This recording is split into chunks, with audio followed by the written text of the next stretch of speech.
The Spirit of Sweetwater by Hamlin GARLAND. Part 3, Chapter 2. There remained to him now all the joy of riding back to tell her of his purification of soul. His heart was so joyous it kept time to every happy song in the world. The gloom and doubt of himself had passed away, but the wonder and mystery of woman's love for man remained. He felt himself to be an honest man, but a man big, crude, and coarse compared to her beauty and delicacy. He marveled at her bravery and her magnanimity. Leaving Susanna, he leaped upon a fresh horse and set off, riding fast toward the divide. The wind had risen and was blowing from the dim domes of the highest mountains, a cold wind, and he would have said a sad wind, had his heart not been so light.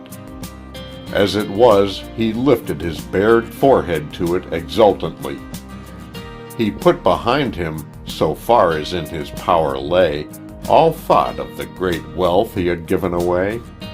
He was eager to pour out the whole story to her and hear her say, "Well done, Richard." Over and over again his thought ran, "Now I am an honest man.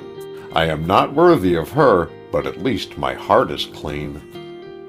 Henceforth she was to be his altar of sacrifice. All he did would be for her approval. All there was of his money, his inventive skill, his command of men should be hers. She should regulate every hour of his coming and going, and share all the plans and purposes of his life. "Oh, I must live right and deal justly," he thought. "I must be a better man from this time forth." In the east, the pale lances of the coming sun pierced the breasts of the soaring gray clouds, and behold, they grew to be the most splendid orange and red and purple. The stars began to pale, and as he came to the eastern slope, where the plain stretched to dim splendor like a motionless sea of russet and purple, the sun was rising. The plain seemed lonely and desolate of life, so far below was it. All action was lost in the mist of immensity, men's stature that of the most minute insects, and down there in the pathway of the morning was the little woman of all the world waiting for him. As he rode down the slope to the river level into the town, the sun was swinging, big and red, high above the horizon.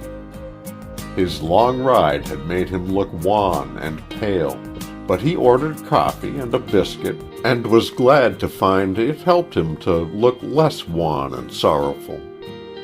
He dressed with great care, then sat down to wait.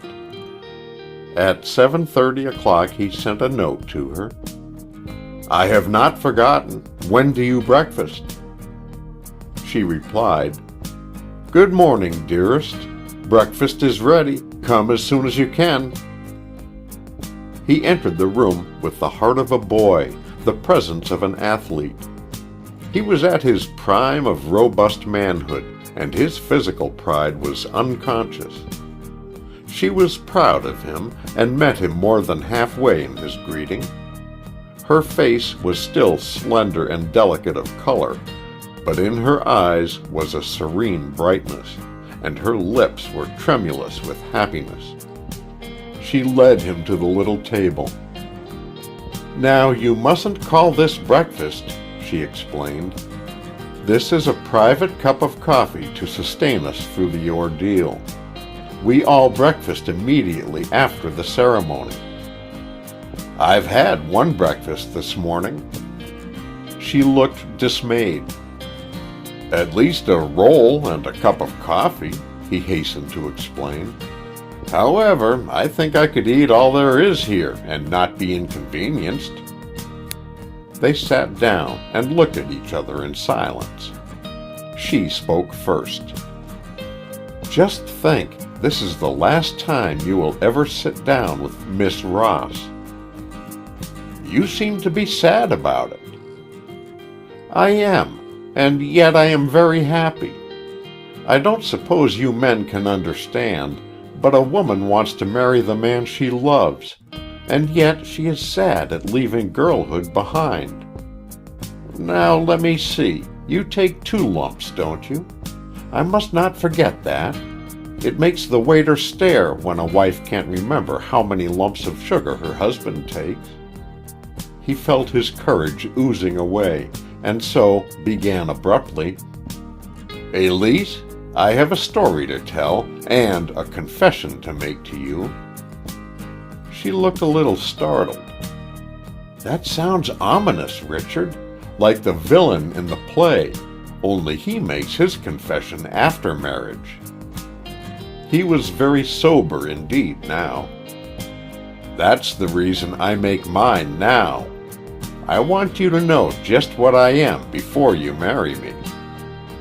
She leaned her chin on her clasped hands and looked at him. "Tell me about it." He did. He began at the beginning, and while it would not be true to say he did not spare himself, he told the story as it actually happened. He concealed no essential. "I rode there and back last night simply because I couldn't kiss you again until I had made myself an honest man." She reached out and clutched the hand which lay on the table near her, a sudden, convulsive embrace. "Last night?" "Yes. I've been to the camp since I left you last night. I couldn't stand with you there before all our friends, till I could say I had no other man's money in my pockets." She took his hand in both of her own and bent her head and touched her cheek to his fingers. She was very deeply moved, and he, though his voice choked, faltered through, "I gave it all back, dear. I mean, I gave over to Biddy and Dan their full share. They are equal owners with you and me in The Witch. I tried to withhold some of it. It was hard to give it all back. But I did it because I believed you would approve of it. And now, if you will let me, I can call you my wife with a clear conscience." For answer, she rose and came to his side, and put her arms about his neck and laid a kiss on his upturned face. Words were of no avail. In his heart, the man was still afraid of one so good and loving. The end.